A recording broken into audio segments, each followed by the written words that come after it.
Hey, good morning, mediums. Welcome to another episode of Live here on Keystroke Medium. It is season 2, episode 72. I am Josh. I'm going to be famous tomorrow. Hayes here with Scott, who didn't put a funny name in his name, and Chuck the Man Chuck Manley, who are my co-hosts today on the show. Today, best-selling author Ben Hale returns to makes his epic return to Keystroke Medium. Ben has published his first novel in 2012. Since then, he's released 19 novels, all in his wildly successful Chronicles of Lumineia series. Also a nonfiction book, Write Like a Boss, with Honoree Corder. Today, Ben was our first guest back in, or fourth guest rather, back in March of 2016. And today he makes his epic return and to update us on his writing journey. Ben, welcome back to the show, buddy. Thank you. I'm really excited to be here. I really enjoyed the interview last time. Just really enjoyed talking with you guys. I will say your backgrounds are much better. Like, you've got these nice books and layouts and everything. I mean, you've really upgraded since last I visited. I had a fish tank in the last episode that I watched it this morning, and I had a fish tank and a window, and now I do not have a window and I do not have a fish tank, but I do have a really cool poster and a bookshelf. So I think that makes up. What happened to the fish? What happened to the fish? That's a topic that we will not talk about. See, now all of our fish fans are going to unsubscribe. Which means we absolutely should talk about that. Yes. No fish were harmed in the making of this podcast. Absolutely. I set them free to have their own journey in the pond outback. So I don't know where they went from there. I'm super jealous of Chuck's background, and I think eventually once I get my wall done, I'm going to do a wall like Chuck. I like his deal. It's good. A wall like Chuck. A Chuck like wall. Chuck like wall. I was actually a wall for Halloween this year. I was the wall from Stranger Things. I had the shirt with the lights on it and all the letters and stuff. Nice. Speaking of Halloween costumes, my wife and I just finished Game of Thrones season 7, and so her nurse friend that she works with is all excited because now she can talk to her about it. And she sent us a picture of what she was for Halloween this year, and she was the I forget what you call it, the Sept from season 6, where she was like interrogating Cersei, and she's got this like nun outfit on, and then she's got this like blow up doll that is shaved and it's labeled as Cersei, and she's holding this bell and walking around going shame. Oh my god. And walking around with this blow up doll. Hilarious. If you don't get it, go watch Game of Thrones. Yeah. You'll get it eventually. It takes talent to make that scene hilariously funny. Really I don't watch Game of Thrones. Oh. I've only gotten through season 2. I haven't actually gone any further. I told you I don't have time. I don't get to watch much TV. Yeah. Speaking of which, it is very time consuming. You have been busy. Extremely busy, and I'd like to delve into a lot of that. But for those of you that missed the first show, shame on you. You need to go watch it. But Ben, would you tell us a little bit about yourself and how you got started in writing? So I am an accidental writer.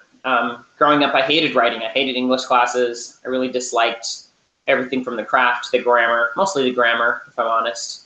I don't know how anyone really could enjoy it. But I used to read a lot. I really enjoyed it, and then I started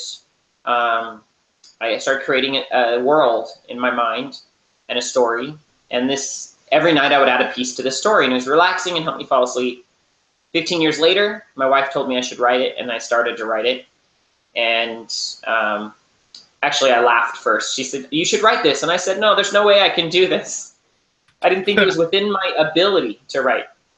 And so I started writing eventually when my wife convinced me. And 4 years later, I was publishing my first book. And 6 months after that, I was earning more than my business was.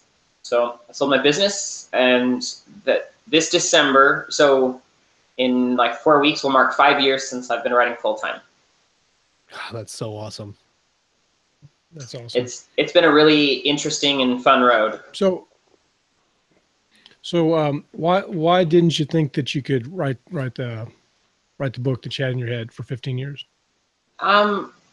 Mostly because I didn't pay attention to any English classes. and I knew very little about writing, so I didn't know anything about the craft. I remember one instance, I had written my first book. I think I was halfway through my second one, and I had a friend of a friend who agreed. He was a professional writer. I can't remember of what, and he agreed to read 1 page, maybe 2 pages of my book. And I was all excited. I was like, oh, you know, this is gonna be my break, and maybe I'll get my book published. And he sends it back with 3 critiques, very brief.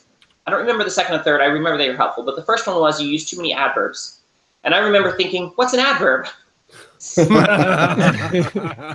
What is an adverb? And we laughed, but seriously, like, that was my level of skill. I had no idea what an adverb was. And I Googled what's an adverb.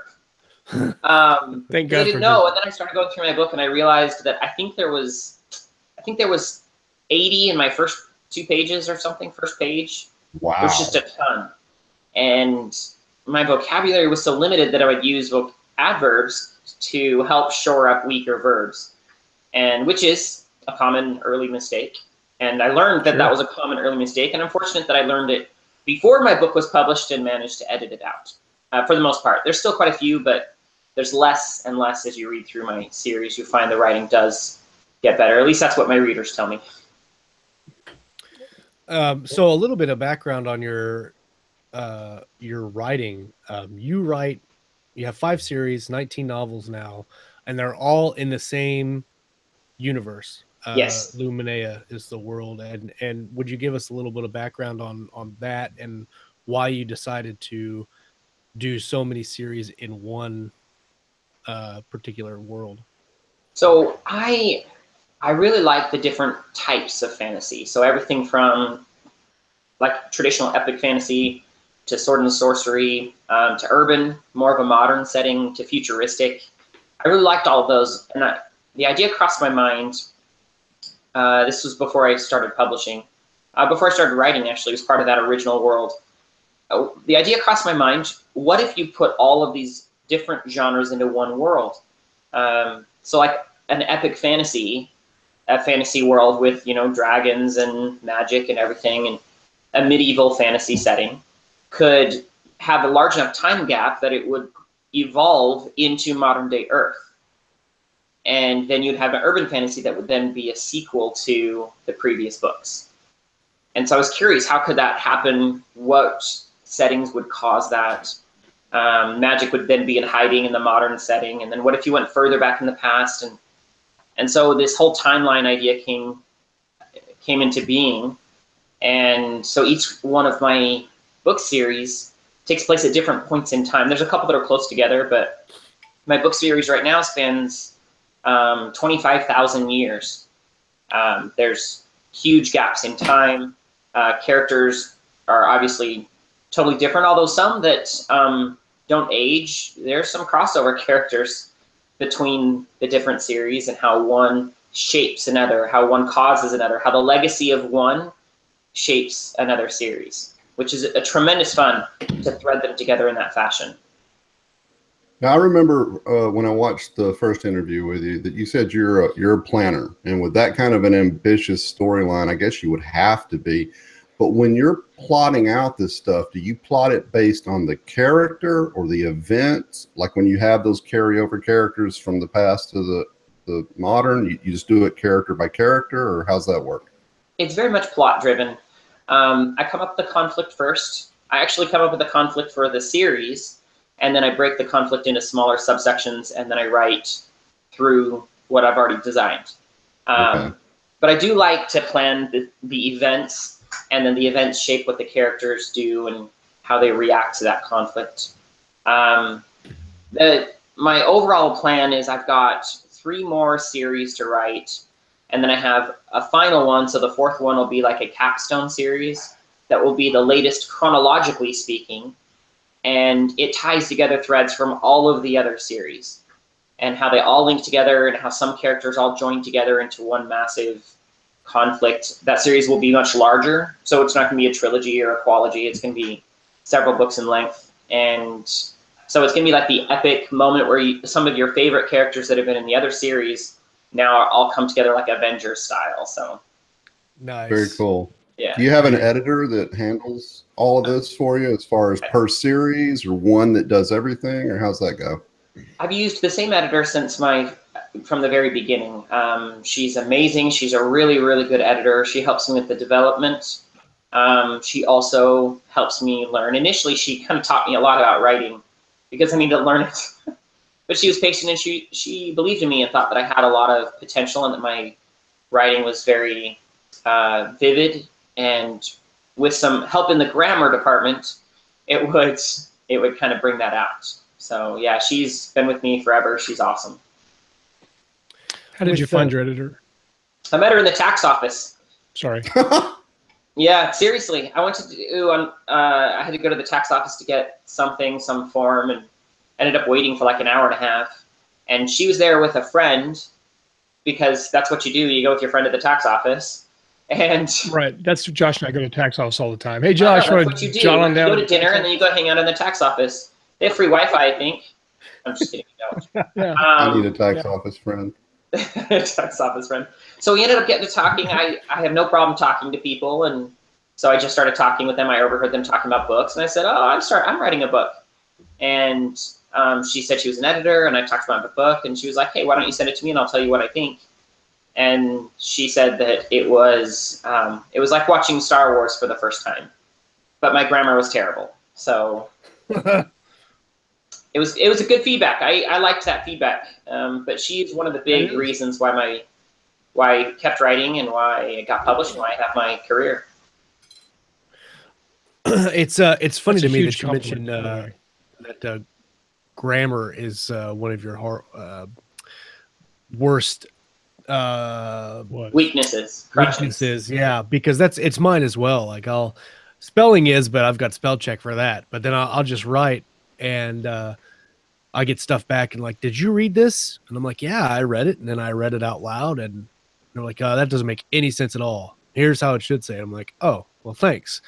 So for the grammar, it's hard to, in my opinion, I think that's one of the hardest things to learn to do well is the grammar part. And the story comes naturally, I think. Trusting your ear for grammar can be a problem as well, because depending on where you're from exactly, your ear for the grammar may not be right. It's true. You know what I mean? It's actually one of the things I've been grateful for in my master's degree, because I'm in a master's program right now, and it gives me the opportunity to learn a lot more. And as hard as it was for me, I have made the effort to learn it. Learn everything about adverbs and adjectives and dependent clauses and all of that. I would say that I've finally reached mediocre stage. I definitely don't know everything. I still make a ton of mistakes, but I know enough that I can recognize errors and work to correct them. It's changed my writing, and I think for the better. I write cleaner. My editor has commented that, your writing is much cleaner, and over 5 years of effort, continuously trying to improve and learn, so I don't just rely on what I could before. I keep trying to learn more about writing. Like end-word focus is one of the coolest things that I've learned, and being intentional in both how I learn and how I write has really improved my books. When we first talked, over a year and a half ago, you started your first.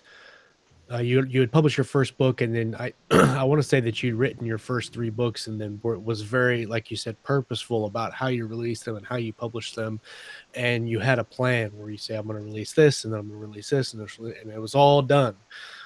Is that the process that you're still using today, and how are you kind of adjusting that to where you don't have these 3 projects done? Maybe you have them. You're coming out with one every 90 days or 60 days. Is that your process now? I take the first 6 months of a year to write, and then I start releasing. And so I write book 1, and I edit it just a little bit. I don't edit it all the way. And then I write book 2. And then I go back and edit 1, and then I go on and write 3, and then I edit 2, and then I edit 3. And so because I've already written ahead, it allows me, when I go back to edit book 1, or edit book 2, I know where it's going, and so as I edit it, I don't have to go back and make changes because I already know and it's already done, and I know where it's going to finish. It's not big changes, but it does help me reduce the time. And I think that's one of the most important things as a writer, is the time that we use is really is the most precious commodity we have. It's more important than money. It's more important than contacts, is time, and how we use that time. And so understanding how to look at pieces and say, you know what, if I do this, and so for example, writing book 2 and then writing 3 and then editing backwards, it cuts down how many drafts I have to do. It cuts down how many edits I have to do because I do it at the same time. So it makes it more efficient. How's your release Do you have any other schedule work with efficiency that? tips? Or, What? go ahead, Chuck. Well, I was just wondering, you say you write I was the gonna 3 say- books and you edit as you write, and then the first 6 months of the year you're writing. How does your release schedule work for those 3 books in the last half of the year? My first book I've released anywhere from June to August, and then I usually release end of September, early October, and then December. So you stagger them out. I do about 2 to 3 months apart. Okay. Yeah. And so a follow-on question to that is, if you're releasing in that kind of a schedule, and then you spend the first 6 months of the year writing those books that you're going to release the back half, do you see any negative to not publishing anything in the first half of the year? Yeah, my books definitely decline. May is probably my lowest sale month of the year, and sometimes I've earned as little as like $800 or $1,000 in that month. It's lower, but I find that when I release on an intentional schedule, overall it goes much higher. And so May might be low, but that's only been that low like once. Okay. I think my highest May was like $4,000. And that's the lowest point of the year because I haven't released in 5-6 months. My high points of the year, I might be earning between $8,000 and $15,000 for 3 months straight. And so it pays off because I reach out, I get new attention with the new series, and then I do the best I can to maintain that attention. So I don't just get it and lose it and get it and lose it and get it and lose it. I lose it a little bit, but I'm intentional when I lose that attention. And then when I come back, people know I'm going to be releasing 3 books in 6 months, and it makes when you come it back easier. like Huh? when you come back like that, does your backlist pick up again when you come back? Always. Really? Cool. Always. I track that purchase through rate between series, and it always picks back up. It helps that all my books are interrelated, and so when new readers, especially in Kindle Unlimited, all of my books are in Kindle Unlimited. So when one reader jumps in and they like it, there's a pretty high chance that they read through all of my books, and that just increases that sale through and increases the rankings across the board. So ranking of one translates into a higher ranking of another. There seems to be a thought. Go ahead, Scott. Go ahead, Josh. No, I was going to say, and I'll finish up on that, that a lot of people feel like you got the 30-day shelf, the 60-day shelf, the 90-day shelf, and then that book is done. And that's why I asked you about your backlist coming up, because I've seen more people say, no, the book's not dead after 90 days, that it can still be an income generator if people are still into the series. What matters is if it's linked, if it stays relevant. Okay. So my back stories are connected in a variety of ways. Character crossovers, one's technically a sequel because I wrote the prequel series later. And what that means is that it stays relevant. You get an increased exposure in the first 90 days, but as long as it maintains relevancy, it'll continue to sell and can even sell well. At one point I had one of my audiobooks that was doing incredibly well. I think it was ranked in the 200 to 400 overall in the Audible store. Wow. For 3 or 4 months straight.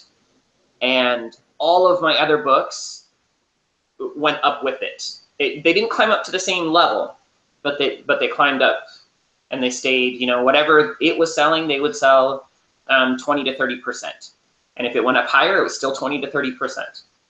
And so it just shows the percentages of people who will continue and move on through all of your content or portions of your content. I think in a certain respect, it's easier to do in fiction, just because I write the stories so that they are integrated, they do blend together, and I can leave little hooks and teasers that make you want to go into other books.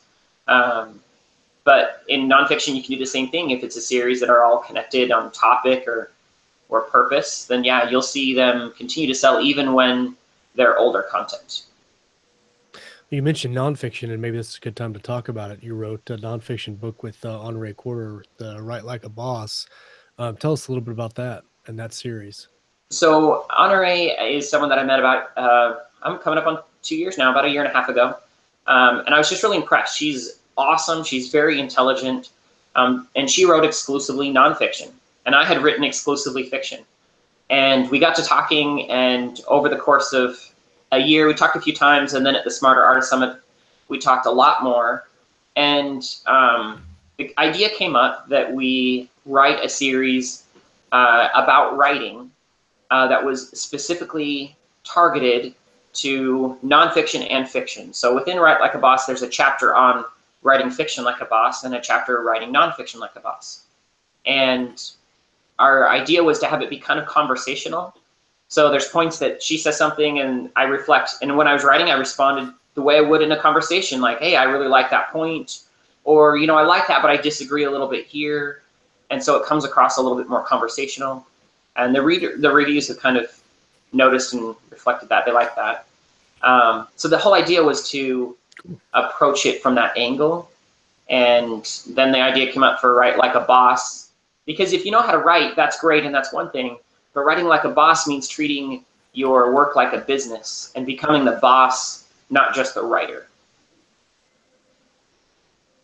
So when you say you treat your writing like a business, I know last year you talked about writing 3,000 a day, and that was how you were going to write 3,000. That's how you were going to write 3 novels a year, and that you had that ingrained. This is what I'm doing. So now, almost 2 years later, are you still doing that, or has there been changes in your process that way for your production schedule? So let me answer that question by jumping backwards a little bit. Okay. My first year writing full-time, my goal was to write 2,000 words a day, and I did not reach it. Most days, not even close. It was really, really hard. I think my average was probably like 1,400 words a day, sometimes 1,800 words a day. I couldn't do it. It was really, really hard. And the next year I said, okay, I want to push myself more. And I set the goal for 2,500 words a day. And I did 2,200.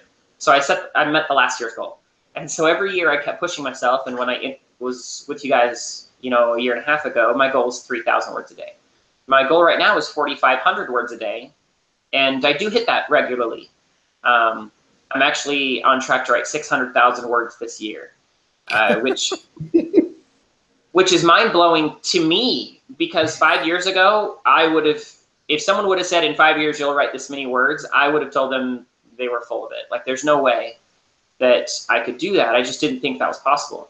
I like to call it self-hacking, because you have to learn how you work, both the good and the bad. And so I realized that first year when I wrote, I would write a couple hundred words and then watch TV. And then a new idea would come, and then I'd write another 100 words. And then I'd figure out where I was supposed to go, and then maybe write 200 or 400. And then I'd take like a break and watch a whole movie because I didn't know where I was going to go.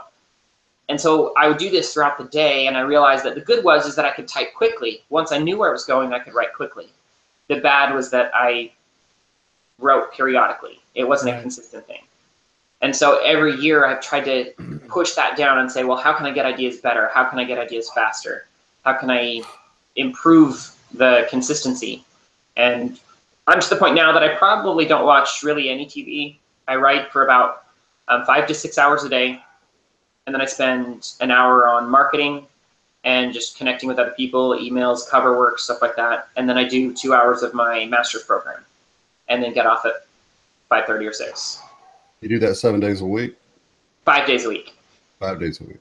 I have 6 kids as well. So that's right. Weekends are a big deal to spend time with the family. Evenings are. So between everything, like time, like I said earlier, is exceptionally important. So knowing how to manage your time, and it doesn't come at once. You don't look at your time and say, oh, I can do this much more. You have to at first analyze where you are and then say, well, I think I can improve this area. And then set out, do it, improve it, and then try to change a new area. And over a few years, that's when you can really excel. The cool thing, I also block out at the start of the year 5 weeks of vacation time. And so I can take that time off. I have it in my plan. As long as I hit my word counts, then I have 5 weeks of time off in the year. You know, that's interesting. I don't think I would have ever thought about blocking out vacation time. Well, I guess when you look at becoming a full-time author and that's your job, you kind of need to look at that and say, where am I going to put that time in? It's a challenge that I talk to authors, and I noticed I didn't start doing this until about halfway through. So I think I did it in my 3rd year is when I started doing it. And part of it was because I felt a lot of pressure all the time. If I took a day off, I was like, oh, I need to catch up, and I feel that pressure of a deadline. And I would talk to other authors that felt the same thing. They're like, oh, you know, I need to do this and I need to do that. And they would feel that weight. Well, at the time I realized that I knew exactly what work I had to do every day. I knew how many words to do each day, or if I was editing, how many pages I needed to edit in a day. And so I could look ahead and say, well, this is how long it should take me to finish the books. Left in a little bit of flexibility. And then I said, well, hey, I've got 5 weeks left over. If I do this and this and this, I'll have 5 weeks. And then I blocked out 2 weeks for conferences. And so I have 5 weeks of vacation and 2 weeks for conferences. And when I go to those, I can take the days from like this bank of time and not feel pressured because I already have it allocated. As long as I'm hitting my word counts and getting my work done, then I have time off. And I can use it almost whenever, which is just really, really nice. And so like I said, I treat it like a business. We actually talk about this in Write Like a Boss. But when you treat it like a business, it changes how you perceive your work. It's like you create a second identity. One identity is your business mind and one is your writer mind. And sometimes they're at odds. Sometimes you listen to one and sometimes you listen to the other. But the business mind builds the structure, plans out your time, and then the writer mind has to do it. I normally ask people if they write in the morning or in the evening. People have different philosophies, but it sounds like you pretty much write like on a regular work schedule, kind of 8 to 5-ish. Mm-hmm. Get up every morning, start at the same time, get a routine. I do. It helps to have that routine. I pretty much do sprints. I'll do something for 45 minutes, and then I'll study something for 15, just do something that's unrelated to writing, and then I'll sprint for another 45, and then 15, and 45, and 15, and so that's how I alternate. Because I realized that I would burn out. I would write something heavily for like an hour, and then it was almost like my brain would be like, I need a break for a couple hours, and then I could go back and writing. And so recognizing that's how I worked, I've threaded that into my day. So where I write for 45 and then a 15-minute break, and I set an actual timer, and when the timer goes off, I go back to writing. And it really, really helps me. But again, that's self-hacking. I figured out how I work, and then I worked within the bounds of how I function to make it better. Cool. You know, I'm curious about your writing time and your process and how it's changed from the TV and you do sprints for that 6 months. Do you plot out or plan ahead of time what you're going to write over those 6 months? I mean, I know you plan your series and you have these word counts that you're trying to hit. So you can take vacation, you can do other things, but when you sit down and you know this first 6 months is what I'm going to spend to do the writing time, how do you plan for that? And do you use, like, I can't remember if we talked about Scrivener or Word before, but do you use programs or processes to track all that to make sure you're on pace with what you need to be doing? So what I'm definitely a planner, like we talked about, and I outline the conflict of the trilogy first, or qualogy or quilogy, whatever it's going to be. And then I'll take the conflict. So let's take Harry Potter, for example. It's a really commonly known one and an awesome series. Conflict for the entire 7 books is young wizard has to fight Voldemort. That's the conflict for the entire 7 books. But then that conflict is broken into 7 definable and separate pieces. And that's what I do. I do, and I don't know if that's how she wrote it. That's just what I do. But I come up with the conflict of the series, and then I break that into conflicts of books. And then I'll take the book conflict and I'll break it into subsections. And then from there, if I know it, I'll break it into chapters. And so I'll have a general outline of all 40 plus chapters, and then I'll set to writing. And that way, when I write it, it's like it just builds and flows into the whole that was designed. It builds and pushes into the entire trilogy, and it feels organic, like one really clicks into place in the second, and then into the third, and each one just builds and gets larger, and you see how elements from book 1 tie into book 3 and 2 into 3. And it just, for me, it just makes the story feel really strong. But I do all that, and then as I write, I frequently find that the story starts to deviate from my original plan, and I run with it. As if the story requires it, I'll take half a day and re-outline and reset where I want it to go, and then I'll just keep writing. So do you, like I use Scrivener for my planning, and that way I can look and see where I'm at, and it adjusts for word counts and things. Is that what you do, or do you use something else? I use Excel. Excel, okay. I just use Excel. I like the ability to move and push boxes around and to line up in parallel forms the plots of various points of view. I have lots of points of views in my book. I think I've won that there's 15 different points of view. Wow. And there's a few that are smaller, like they're not main characters, but I jumped around in points of view so often that I like to see those in concurrent methods and see where those are tracking, how one might line up exactly where another, and then I can segue from one to another and have it feel more organic rather than jarring. So yeah, I just use Excel. I want to break real quick for our ad read and sponsor of the show, and then dive back into a little bit more of your process. And while I have the overlay in the correct folder this time. So this episode of Live is sponsored by Genesis by Devin C. Ford, also a previous guest on the show. The year is 2551, and the world is a wasteland with pockets of humanity ruling over their own bastions. The UK was ravaged by social and economic turmoil, and the leading political power seized control through force. But they have never let go of that power. The citizens of the Republic are protected around the clock by the party soldiers and watched day and night by cameras and drones. From the darkness comes a glimmer of light, a hope of overthrowing the vicious regime.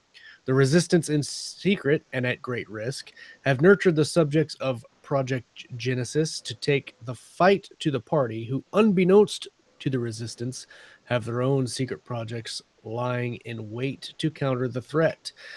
This book is on pre-order right now. I believe it releases tomorrow, but you can get it on Amazon in the live chat. I'm posting the link, and then it'll be also in the show notes. And I also posted a link to Write Like a Boss just a minute ago, which appears to be going through a countdown deal right now. The regular price is $4.99, and right now you can get it for 99 cents.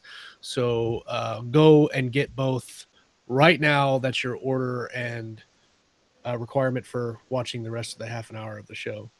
So just if you don't do that, we're going to start kicking out members.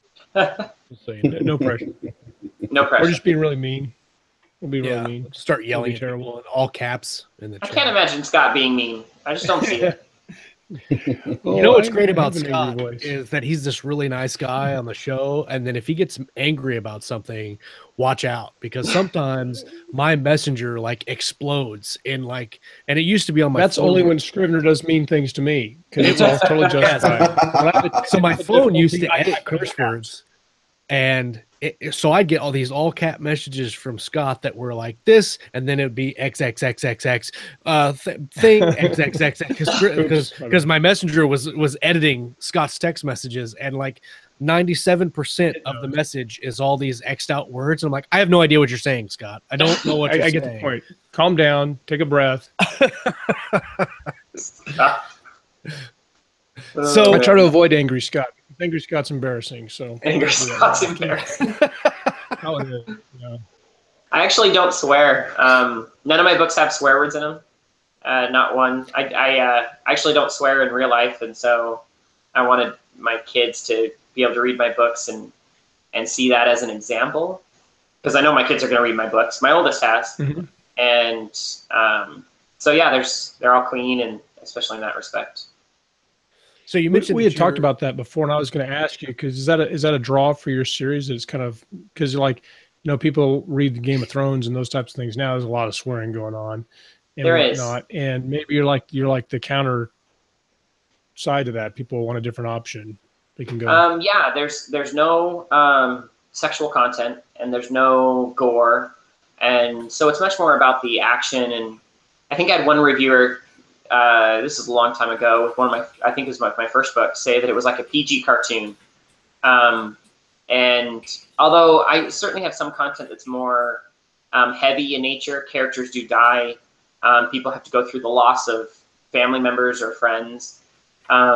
There's none of the things that would make it mature content. And that certainly is a draw. Parents, I mean, I've gone to a lot of conferences now, and I've talked to a lot of parents of readers, and parents are excited to be able to give books to their kids that they know is going to be clean. And so that certainly is a draw for my books. I'm not going to say it's the opposite of Game of Thrones, because I know that the storytelling of Game of Thrones is really awesome. Sure. But as far as the content goes, yeah, my books are definitely more of a young adult type content. And with the storytelling that you're doing, I mean, you mentioned that the Capstone series is kind of next for you after you finish this Mage series that you're working on now, and then it spans, you know, such a phenomenal length of time. Do you think that, and I think when we first started, and even you said it before, going from epic fantasy to kind of an urban fantasy to a science fiction setting, has it been tough for you as a writer to make those transitions in the storytelling? And have you seen read through from your readers talking about going from fantasy to urban fantasy to kind of a science fiction-esque? So the interesting thing is that, excellent question, by the way. It is a constant challenge. Each series is its own challenge. When I wrote the urban fantasy series, it was just my second one that I wrote. It was extremely difficult. I did a lot more research into real world places and settings and locations, distances of travel and things like that. I had to do a lot more research. And so it challenged me as a writer. But I enjoy the challenge of a writer. I don't like writing stuff I've already written before. I want to push myself. And so each book and each new series pushes my ability a little more. And so yeah, each new series is, even the nonfiction, writing with Honoree was, it was a totally different tone and shift. And it pushed me as a writer to write more, to write differently. And that was hard. It was very hard. But to me, that's what makes writing fun. It's not rehashing or telling the same stories, but trying to come up with new ideas, new fantasy elements, new magic, just new story elements that I haven't already done. That's what's fun to me in writing, is the inherent challenge of always pushing yourself to be better. I like that. So go ahead. Do you have a question, Josh? Nope, I keep interrupting everybody. So if we're going to approach it like that, what are like some steps you could take to make sure you're improving and growing as a writer? That's something you think about consciously, because you seem like you're pretty methodical and intentional about your whole process. So I think the first thing that I can recall doing consciously is I'd written my first 2 or 3 books, and each one was all part of one story, and so each one kind of pushed and pushed. And then when I was writing my next book, I sent it to my editor, and she wrote me back and said one line, a lot of comments, but one line stood out, and said, "You've already written this before. I think you could come up with something better." And I remember sitting back in my chair and thinking, that really is exactly the same element from the first one. And it felt, it felt like the difference between a brand new hoodie that's really soft and comfortable, and one that you pull out and it's been washed a million times and it's kind of like rough and scraggly, and it's just, you know, you put it on and wear it, but it's not quite as warm, it's not as soft, and it's just like faded. And I remember feeling like, I can do better, I want to make this new. And so I ended up rewriting like 10,000 words. Was really, really pleased with the result, and my editor said much better. And I think that was the moment that I decided that every time that I was writing a book, I would try to push it more. Come up with a new plot device, come up with a new element. I think the most recent example is my Mage series this year. In the first book, the main character is going to a training thing, a secret. She's like undercover training to become more powerful and trained to fight with her magic. And for like 4 chapters, I went through a standard training montage of like, you know, you go in and you train with other people and you get better, etc. And I wrote the whole book, but these 4 chapters just nagged at me. And I just didn't like it. I just felt like it was just weak. And I went back and I rewrote the entire thing. I got stuck. I think I only wrote like 200 words that day, which is big. And I went back and was like, there has got to be a better way to write this. And what I came up with was a sphere that the character goes into, and it's connected to every type of magic, and they train in the memory of someone else, and it's called a requiem. And so someone else who has fought in a battle, they can extract their memory and put it into this requiem. And so you get a fight in the memories of every soldier that has like been alive since this creation. Oh, and so they fight like bandits and wars and all, and that's their training tool. And it was amazing. It was just such a cool idea, but it only came about because there was a whole piece that was just normal, and I wanted to push it to be better. That's that's really cool. I don't think I think that's probably some of the best advice you could give is not to be normal and I mean, obviously when you're talking about writing science fiction and fantasy in any genre, really in any subgenre, you're trying to make things cool and different, but that's a really neat deal. Would never have thought to say, hey, let's train in the memories of somebody else. That's really cool. I like that a lot. I think that's a really even more is, although like I remember the moment that clicked and I had this idea in my mind and this image, and I was just like, that's genius. It's like virtual reality, but in the memory of someone else. That's just awesome. Like you could fight and train in so many different facets and become the pinnacle of a soldier, especially a magical soldier that you're using your magic to fight. I just thought that was cool. Well, the requiems end up having a different use in book 3. And I won't say it because the book's not out yet, but they end up serving a different purpose. And so not only did it improve book 1, but it improved book 3 by its presence, by its place in the story. And so when you do push yourself to be better, it doesn't just push the book you're working on more, it pushes later books to be better because it raises the bar. And as long as you're raising the bar, your books just get better and better. I mean, I frequently tell authors to never be satisfied with your level of skill. Just always try to do more, to be better, to become a better writer, to come up with new stories and be more inventive. Just never be satisfied with your level of skill. There's a book editor. Oh, you want to do the, well, let me answer this real quick. I was going to mention there's Sol Stein is the editor, and he has a book on writing, and he talks about top of the head thinking, and that sometimes it's good enough for a first draft, but you want to go back and give it that second try, which sometimes can really lead to something wonderful. So that's awesome. I love that. What was the question, Josh? Well, it kind of goes on the same thing you're talking about, Scott, and what we're talking about with this new idea. One of the live viewers, Adahan1, says, how many ideas did you throw out before you came up with the Requiem idea? Good question. 24. Oh, wow.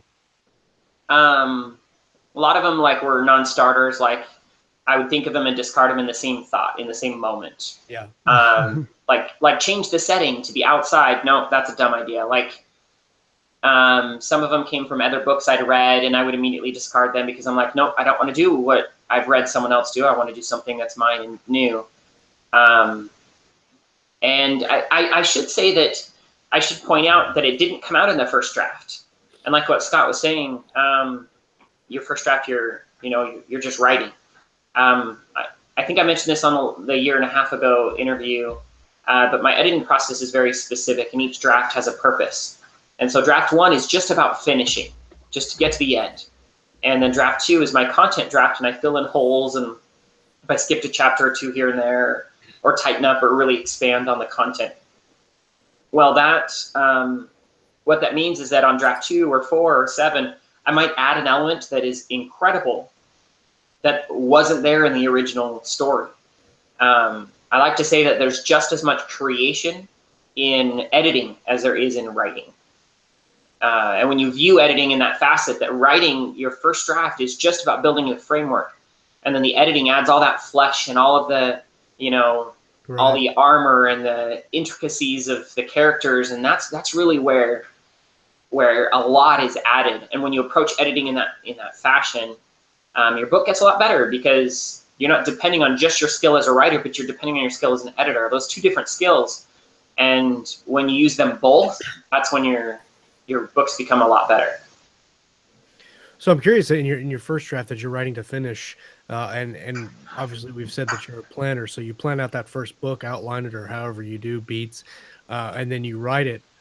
Do your books change at all during that first draft from the planning idea, and do you allow for that change, or do you just strictly stick to your outline while you're writing, finish that first draft, and then change it after? I do. This goes back to the self-hacks. So when I get stuck, when I feel writer's block, and I feel like all writers do, that you get stuck. You reach a point and you're like, I'm not sure where this is supposed to go. For me, I've learned that it's usually because the characters of the story is saying, I want to go one way, and my plan and thoughts want to go another way. And so I feel stuck because I keep trying to go the way that I want to go. And the characters are saying, nope, this is not real, or this would be stronger over here. And so for writer's block is a tool of the story telling you that there's a better way. And so for a self-hack is learning to recognize that block for what it is, and then listening to it and going where the story wants to go. And it's not an easy thing to do. That takes a lot of practice. Yeah. To immediately recognize, hey, that's not right. Oh, okay, I should go around it. Writer's block is not something to bash your head against until something breaks. It's to go a different direction. And it might be really small. It might just be like, oh, this conversation should go this way instead. And realize that in the editing stages, you might go back and change it. That's okay. But when you're writing it, just listen to the story, and if it deviates far enough from my outline, then I'll re-outline the end of the book and pull different elements that I like, and then thread in new things. And the book is inevitably better because of writer's block. Do you shoot for a specific... That was going to be my next question. Do you shoot for a specific word count for your first draft? And then, I mean, you say you went back and add things and kind of flesh out the details and expand it and make it longer. But do you have a typical word count in mind when you're doing that first draft? 85,000 words. I typically add anywhere from 5,000 to 15,000 words on later drafts. It just depending on the book and how well outlined and how well it kind of came together. My current book, I think it finished at 88,000, draft one, and right now it's sitting at 101,000 on my vocal draft, where it's just about done. So part of it is I skipped a couple chapters. Part of it is I went back and realized that there was a section that was really rushed, and there was a whole chapter I needed to fill in and slow that down. And it just recognizing those on the subsequent drafts helps to make that story, the pacing right, really bring out characters you want to bring out, focus on elements that you want to focus on. But again, that's a self-hack. That's what I do for me. I know some writers that write 120,000 words and then edit out 30,000 words. I don't do that. I add in, but I recognize what I did, and then I used what I did and just enhanced it to make it easier. That's very interesting, because that's exactly how I do it too. I write the very bare bones and then go back and put things in, or I'll write a scene and I think, like you just said, it feels rushed. We need to add some stuff in here, not really padding the scene for word count, but making it feel more complete. Mm-hmm. And so another one of my questions is, you mentioned in one of your books you have 15 POV characters. And one of the things that I look at in my own writing and doing multiple POVs in book series is there's a lot of books that I read that have, 5 or 6 or 7 POVs, and say they do a POV a chapter. Sometimes those POVs, you don't get enough, and you get maybe 1,000 words in one POV, and then you jump to the next and you're like, no, I want to be here for a minute. Like for instance, in the Game of Thrones, most of the POV chapters are between 4,000 and 5,000 words long, and it really helps you get a sense of the character, and then you feel like by the time you're moving on to the next character, you've got a really good understanding of what's going on with the character. So do you look at things like that and look at how you're writing and how you're putting those characters into the book?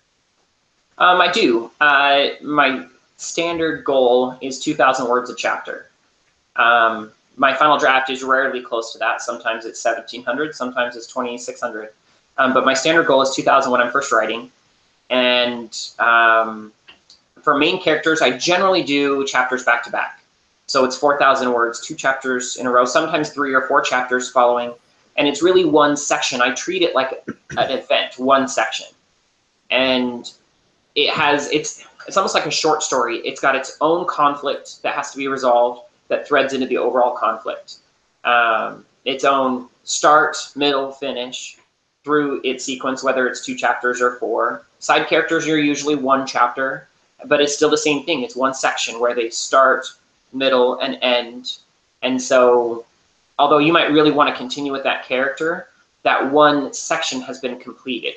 And so then it threads together into the whole story. It's like a tapestry where each thread, you want to leave enough time for each section that the person can be emotionally invested, feel that emotional climax, like I really liked that piece, before it jumps to someone else.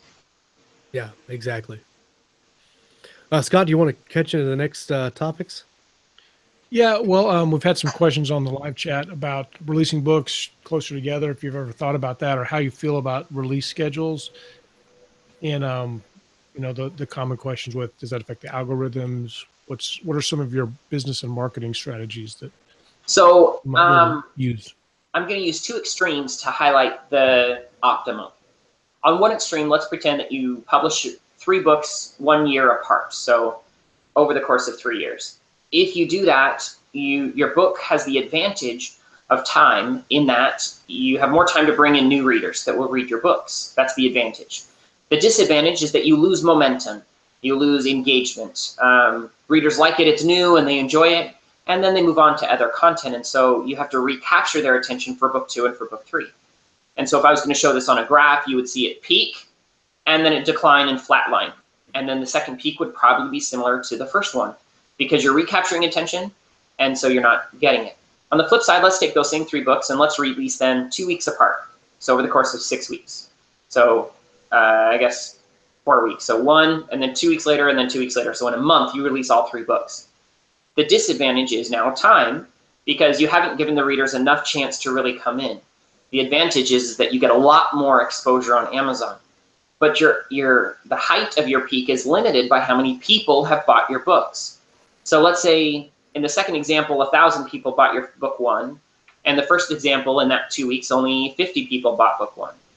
Well, that means that your height of book sales for book 2 and 3 are limited by that 50. You might get some more increased exposure, and so overall you might sell more just because you've got more exposure. But both of those are extremes. You're looking for the optimum in the middle, where you maintain engagement, but you also boost your readership, because then the peak of your sales are much higher across all 3 books. Does that make sense? It makes good sense. I think it makes a lot of sense, and I think the way that process works is, I think really when you talk about doing publishing on Amazon, as long as you're consistent, and I think I was listening to a podcast earlier that mentioned this, but consistency, your way of doing it. So your way is every 6 months for a 6-month period of time, your readers know I'm going to get 3 books in this back half of the year. Or if you're going to do a serial where you're releasing, one 25,000 word short story or novella every 18 weeks or whatever it is, 18 days or whatever it is, Scott, right? Like you have to be. Yeah. My latest project, I got an 18-day commitment. Yeah. And establish that. Basically customer expectations. You set up a system and you stick to the system so they know what's coming. Right. Yes. Do you, Ben, do you do a newsletter, or how do you engage with your audience per se? So I do have a newsletter. It's on my website. I think I'm up to a couple thousand subscribers. I go for a quality list rather than a quantity. I think my open rate is like 50 to 60%, and my click-through rate's like 15 to 20%. Somewhere in that range, depends on the book. And I give away some of my books for free for those that sign up for my subscriber list. So if you go to lumineia.com, you'll find my free starter library. And my subscriber list is definitely one of my better tools. The challenge I find personally is that fantasy readers aren't usually the type of people that go and sign up for a subscriber list and become the type of fans that get all emails when new books come out. At least that's not the way it works for me and a few of my fantasy fans. It's harder to get them engaged. I'll post content and I'll get a couple of comments and people talking, and even if it's an ad, and again, this isn't just myself, but my experience across other fantasy writers as well, they struggle to connect. And I think part of this is just the nature of the genre. Fantasy is about a third the size of romance, about 60–70% the size of mystery and thriller. And then when you further divide out, the top third of all fantasy is kind of dominated by the big names like Brandon Sanderson and some of the big names in fantasy, Robert Jordan, Ari Salvatore, and so that takes out like the top third of fantasy. So you're dealing with a smaller pond of admittedly avid readers that love fantasy, but the group of individuals is a little bit smaller. And so one of my challenges has been connecting with readerships, and I'm able to do that because I have so many books that cross over that keeps people talking. But that's still a challenge. That's part of the challenge of the genre, at least in my opinion. Yeah. So, okay. One more thing. Last episode that the guys interviewed you, you said there were 3 things for successful writing: knowing yourself, knowing your next step, and having the courage to do stuff. You think that's changed, or is that still true for you? Is anything different now going into 2018? No, I think if I was going to cut one of those, I'd say knowing yourself and then the courage. Knowing yourself, we already talked a lot about self-hacking. Yeah. It's in the last year and a half, I know how I work even better, and I've tweaked and refined and pushed it so that I can do more. And I still think there's room for me to grow. I think there's room for me to become better, and I hope to always think that, because if I stop growing, I guess I'm just dead at that point. So knowing yourself is crucial. I talk about the courage of writing in Write Like a Boss quite a bit, actually. And when you approach writing with that courage, and if you're okay with it, I'd like to define that a little bit broader. Last time I just talked about the courage and how much courage it requires to write. But there's a couple of aspects. The first is that you have to have the courage. I call it the laws. This is what I talk about in the Write Like a Boss. So there's the courage to learn, the courage to adapt, the courage to write, and then the courage to soar. And each one is difficult in its own respect. Learning is hard. I mean, I've talked a lot about what I've been able to do. I haven't really mentioned how difficult each and every step was. How hard it was to push myself to write an extra 500 words a day. It's really, really hard. To say I'm not going to watch TV, even though that's the way that I know works right now, I'm going to try to do better, is really, really hard. So the courage to learn, the courage to adapt is the courage to see a market and see where it's going and change how you work, change your business, change yourself to work in a different facet or a different genre or a different group. Co-writing with Honoree was an opportunity that came up, and I didn't know how to do it. I had no experience on how to do it, and I jumped at the chance. I was like, this is the courage to adapt. I'm going to go after it, and I'm going to try. That's the courage to adapt. And then the courage to write is just no matter what, always be writing. Always be writing every day. Try to hit a consistency mark and then just maintain it and then push it and then maintain it and then push it. And the last one is perhaps the most difficult, is that when things are going well, having your book sell really well or having opportunities work out really well. I remember one time that I got an audio check that was over $40,000 for 3 months.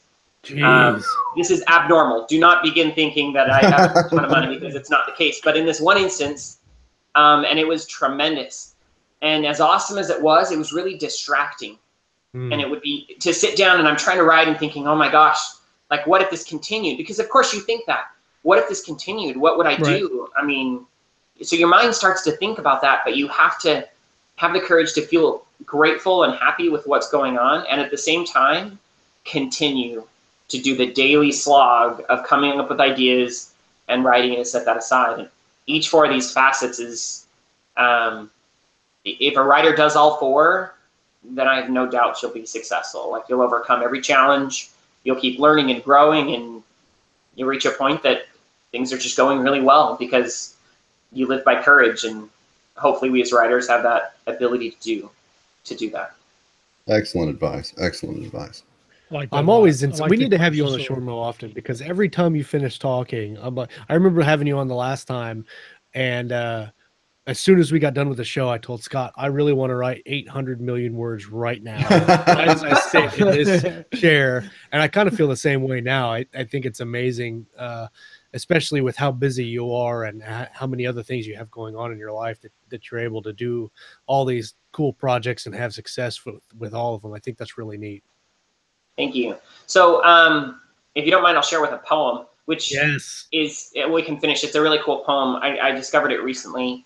And I should say that I'm not a poet, and I don't read poetry, but I came across this one and I really liked it. And let me see if I can say it correctly.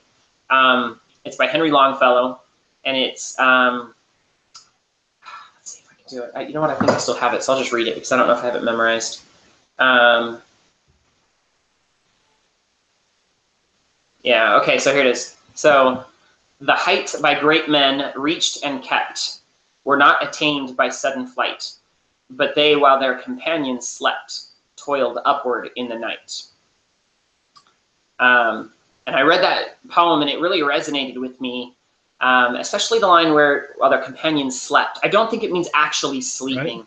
I think it just means that they're not paying attention to what they're doing, that they're not observant or aware. They just kind of like float, and the world drives them. Don't let the world drive you. You drive reacting instead of acting. Yeah. Yeah.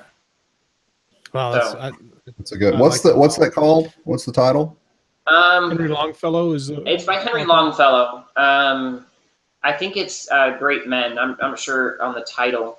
I can find it. I was doing some research for a project, and I found that and was like, oh my gosh, that's such a cool poem.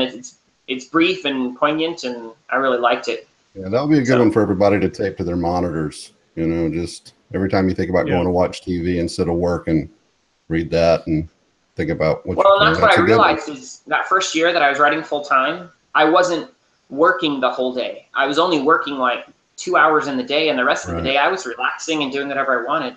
And so to change that is I had to be more intentional. I had to not be sleeping through my day. I had to, and sometimes I actually did take naps, which can be beneficial. It can be very beneficial on occasion. I love taking naps. Sure. But when you approach it like that and realize, well, I want to reach these heights, you don't reach it by jumping once. Like the poem said, in sudden flight, you do it one step, one piece, one tiny, tiny, tiny layer at a time. I got to go out and do the work. Exactly. And like you said, you're looking at the next step, and you're thinking, my next step is to be a best-selling famous author, and that's not usually the next step. The next step is writing the next word or publishing the next book. And I think that's a big takeaway for us as hosts, and then guests and viewers of the show. I think that sometimes the next step is to grow a really awesome beard. Like, why did you have to do that? No, I'm all mad because I have to shave it tomorrow. Because I've been trying to work it in the whole show. I'm going to try to shave it off tomorrow. Yes, my wonderful, wonderful beard is going to be gone tomorrow, and I will cry. That's all right. We won't tell anyone. Ben, it's been a blast having you back on the show, and I'm looking forward to see what you do in 2018 and beyond after you finish out the Lumineia series. And I think it would be great to have you on again next year and see where you're at, and come back and see a year later what things have changed and what good things are going on in your life. I think that would be really neat. I appreciate that. I have 3 more series. I have 4 total more series in the Chronicles of Lumineia.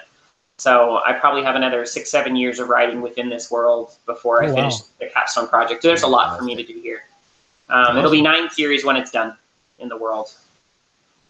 Gosh, so that's yeah, crazy. There's a lot to do. Gotta go and then I've got my secret project I'll be announcing in the next week or two that I'm really excited about. There's a lot going on. So thank you so much. I really enjoyed talking to you guys. You guys are great. Your questions are great. Really enjoyed talking to you. It's been a pleasure. Thank you very much for coming on. Thanks, Everybody that watched live and hung out with us, thank you for hanging out with us in the live chat and fielding your questions and keeping up with the shenanigans as usual. Make sure you check out the books, Write Like a Boss, and Ben Hale, or Ben Hale's other books, the Chronicles of Lumineia, and check out Devin C. Ford's new book. He'll be on the show next week. We're going to have Michael Fouche, I think is how you say his name, on the show, and then after that, we're just going to be us on December 11th. I think it's just going to be a show with the hostesses, with the mostesses. We haven't done that in a while, so we figured we'd wrap up season 2 with a show with just us. And the 18th, we'll have Jamie Glover, who's a really good cover designer, and then we'll be off for Christmas and New Year's and come back on season 3, and it will be epic. And talk about more super secret projects. So, Ben, thank you very much for coming on. It's been a blast, buddy. Thank you. Thanks a lot, Ben. All right, everybody. Thanks for hanging out with us. Make sure you come back next time. We're going to talk about some reading. We're going to talk about some writing, and of course, everything in between right here on Keystroke Medium. Take it easy.